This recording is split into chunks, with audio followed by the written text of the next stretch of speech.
it is quite alright. Oh, somebody tried to get himself killed, but no, he didn't. Hello and welcome back to sgCarMart Reviews. Today we have the MINI One Clubman. And if you are like me 6 months ago, very confused what exactly is MINI One, Mini Cooper, Clubman, Countryman, here is a quick rundown, okay? First things first, there's different types of mini cars. There's a hatchback, which you call the 3-door or 5-door. And then there's a Clubman, which is essentially an elongated hatchback with more boot space. And then there is the Countryman, which we did a review before. That's the SUV version. So now that you know the difference between Clubman, Countryman, 3-door, 5-door, you'll be asking, then what is One? What's Cooper? What's Cooper S? And what's JCW? So basically, the John Cooper Works or JCW is the most high-end performing version of each car. So for example, the JCW Clubman has 302 brake horsepower, 450 Newton meters of torque. Then one step down, you have Cooper S, which has 189 brake horsepower and 250 Newton meters of torque. And then another step lower is the Cooper version of the Clubman, which has 134 brake horsepower and 220 Newton meters of torque. And finally, we have the One, which has 101 brake horsepower and 190 Newton meters of torque. And what other differences are there between One, Cooper S and JCW? Some things like the hood scoop, you get that only on JCW and Cooper S, as well as transmissions. Interestingly, the One and the Cooper has a dual clutch transmission, whereas the higher end ones have torque converter transmissions. You know, traditionally more expensive cars get the dual clutch transmissions, but why the flip, you know, for Mini? I think it's because perhaps the torque converter transmissions are better able to handle the more powerful engines. The MINI One Clubman is priced from $140,000. The 1.5 litre turbocharged engine produces 101 brake horsepower and 190 Newton meters of torque. The 7-speed dual clutch transmission brings the MINI One Clubman from 0 to 100 in 11.6 seconds. For more details on the MINI One Clubman or any other car, visit sgCarMart.com to make your smart choice on your next car. Okay, before I actually go into detail on the boot, can we just appreciate the paint job on this MINI One Clubman? The white on black, I don't know how to describe it. Distinct maybe. If you park this car in the multi-story car park, this car will definitely stand out. Anyway, onto the boot. It's a Clubman because there are Clubman doors. Traditionally, the first Clubman had the doors at the side, signifying the beginning of 5-door mini hatches. Anyway, you get kick sensors. And then, again. And you're greeted with 360 liters of boot space. Does it pass the anti-trolley length test? I think you know the answer to this. It doesn't. But can we at least put a luggage in straight? You can't as well, unfortunately. What you can do is push down the rear seats, and from 360 liters, it becomes 1,250. So more than enough for your traveling needs. And of course, there's a 12-volt socket as well as side nettings. Onto the back seat. Okay, so this is my driving position. I'm 1.8 meters tall, as you can see. Adequate knee room. Foot space, however, I can't really put my foot underneath the seat too much, unfortunately. Head space is okay, so you won't be bumping your head against the roof. Equipment-wise, you get rear aircon vents and 2 USB-C charging ports. I must say the aircon can be a lot stronger. It's already at the lowest temperature and close to 80% of the fan speed, but it's still a bit weak, so that's unfortunate. Cup holders in the armrest, so that's great. And of course, ISOFIX points. For the middle passenger, I would say the MINI One Clubman is best for two in the rear because the seat here is quite hard, the backrest is hard as well, and the transmission tunnel is quite wide, so you will be fighting for foot space with your passengers on the side. You know, a quick 10-minute drive to the nearest lunch place with your colleagues in the back, that's okay, but anything longer, it will be a little squeezy and uncomfortable. Onto the front seat. Onto the front seat. But before I get in, you know, the updated MINI One Clubman has new leather upholstery and interior trim. Just look at this brown leather and the stitching and this white detail here.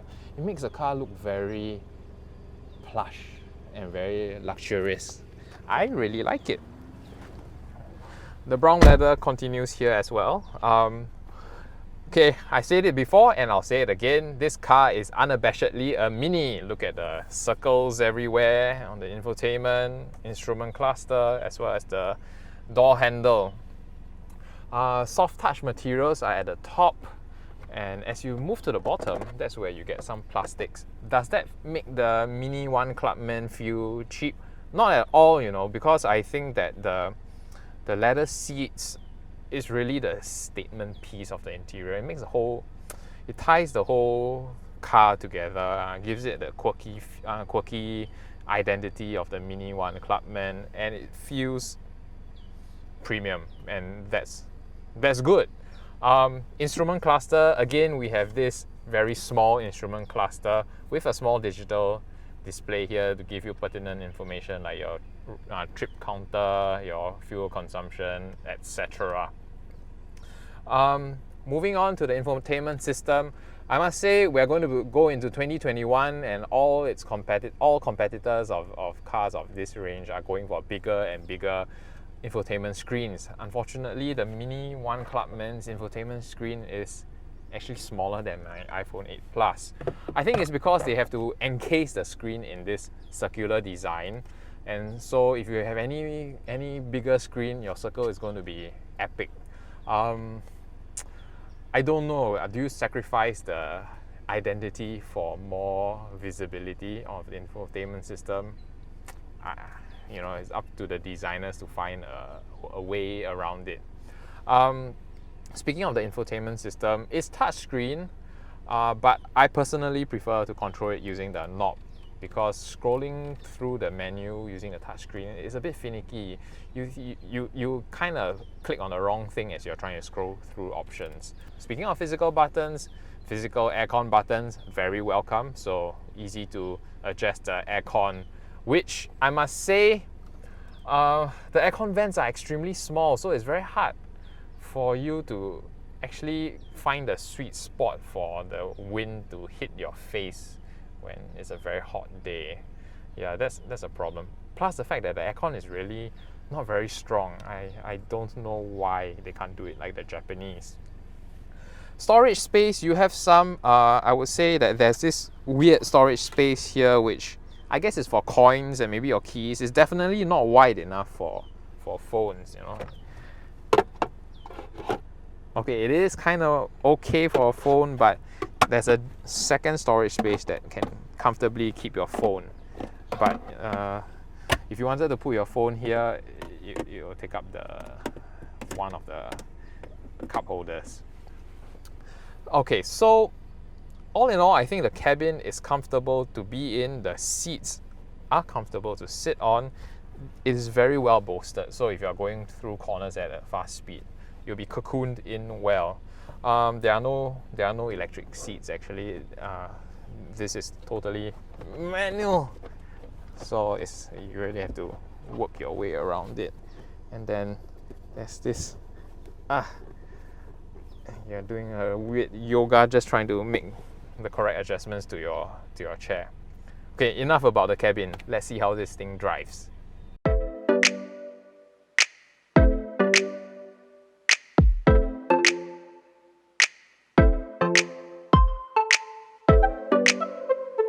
So what's it like to drive the MINI One Clubman? Well, some figures first. It's powered by a 1.5 litre turbocharged engine that produces 100 100-ish, 101 brake horsepower, and 190 Newton meters of torque. When I first saw the performance figures, I was like, what? Only 100 brake horsepower? Who would actually buy this car? It's going to be very weak. But my impression changed. I was pleasantly surprised when I put this car on the expressway. The key point here is it has a 7-speed dual clutch transmission, and more importantly, 190 Newton meters of torque. What that means is you put your foot down, you can easily merge into traffic, overtake traffic. It's actually no problem, especially in the context of our roads where speed limit, the max is 90. So the 190 Newton meters of torque coupled with the transmission, which gives quite immediate throttle responses, actually makes this car quite peppy. And I was pleasantly surprised. Like, I wanted to hate this car based on the performance figures, but I can't because it fits my driving style, fits my overtaking needs, and yeah, I like the drivetrain. And when it comes to handling, I would say the steering tends to be a bit heavier. Is that a bad thing? Actually, no. The Clubman platform, I feel, handles very well around the corners, and it encourages you to take corners at speed, and it takes it stably. So I like the handling of this car, and I don't suppose you can complain about the steering and handling much. Actually, it's very nimble. It allows you to squeeze into some spaces which other cars might not give you the confidence to. Ride quality wise, I would say the suspension is not hard, but it's definitely not soft. Okay, I felt that. I felt a bump. Does it break my back? Definitely not. It's just what it is. It is not uncomfortable, but you know, it's just, don't expect it to be plush, and don't expect to be sleeping at the back in comfort. This is not the car for it.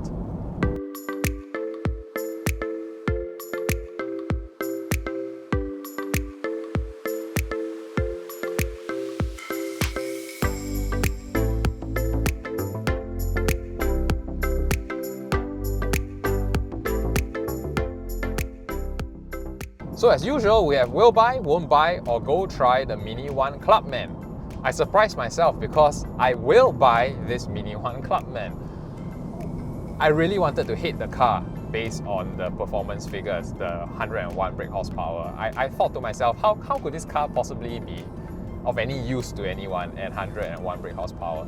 It was only after I sat in here, got onto the expressway, and then when I needed to merge into traffic or overtake people, I realized this car with its 190 Newton meters of torque is more than sufficient for that use. And I really enjoyed driving this car because the throttle responded when I needed it to. The only setback for the performance figures is when you're at a traffic light and you need to like overtake the guy beside you because you're staring at you. This car will disappoint you. But don't do that, that's not safe anyway. So this car surprised me, and so I will buy it because the performance is what I need, and the interior quirkiness is just very unique. You know, it makes you smile getting into a Mini, and how the car looks on the exterior is also very special looking, and you know, not many cars at this price point can give you all of that. So yeah, it's a will buy for me. How about you? Let me know in the comments down below on whether you will buy, won't buy, or go try the MINI One Clubman. And please subscribe to us. We need you to subscribe so that YouTube's algorithm will push us further up on top. Actually, some of you who have already subscribed really helped us. You know, I have been noticing that our videos are appearing a lot more often, so that's great. Keep it up, guys. And if you are the first few to watch this and comment, usually that's when I'll be able to reply to you. So yeah, subscribe, comment. See you next time.